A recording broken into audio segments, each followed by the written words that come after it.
Paytm payments banking సేవలను నిలిపివేయాలని ఇటీవల RBI ఆదేశాలు జారీ చేయటం తీవ్ర కలకలం రేపింది. నిబంధనల ఉల్లంఘన నేపథ్యంలో ఈ నిర్ణయం తీసుకున్నట్లు ఆర్బీఐ తెలిపింది.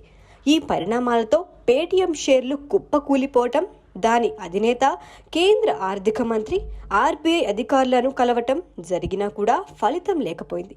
జోక్యం చేసుకునేందుకు కేంద్రం నిరాకరించింది. ఆ పేటీఎం పేమెంట్స్ బ్యాంక్లో ఇంటర్నల్ రిస్క్ మేనేజ్మెంట్లో ఇబ్బందులు ఉన్నాయంటూ రిజర్వ్ బ్యాంక్ ఆఫ్ ఇండియా పలుమార్లు హెచ్చరించినా వాటిని సరిచేయటంలో కంపెనీ విఫలమైందని తెలుస్తోంది.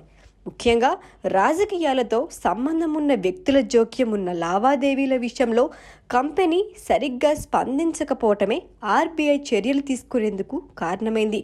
సాధారణంగా పీఈపీలు రాజకీయ నాయకులతో లేదా సీనియర్ అధికారులతో సంబంధం ఉన్నవారే ఉంటారు.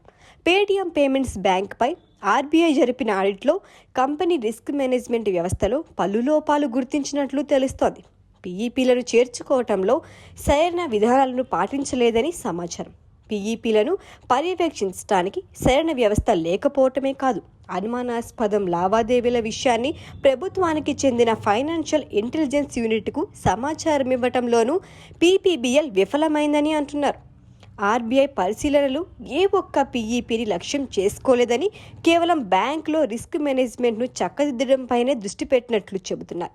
ఇదిలా ఉంటే ఆర్బీఐ నిషేధం నేపథ్యంలో సెబీ మాజీ చైర్మన్ ఎం దామోదరన్ ఆధ్వర్యంలో ఒక సలహా కమిటీని ఏర్పాటు చేస్తున్నట్లు పేటీఎం ప్రకటించింది.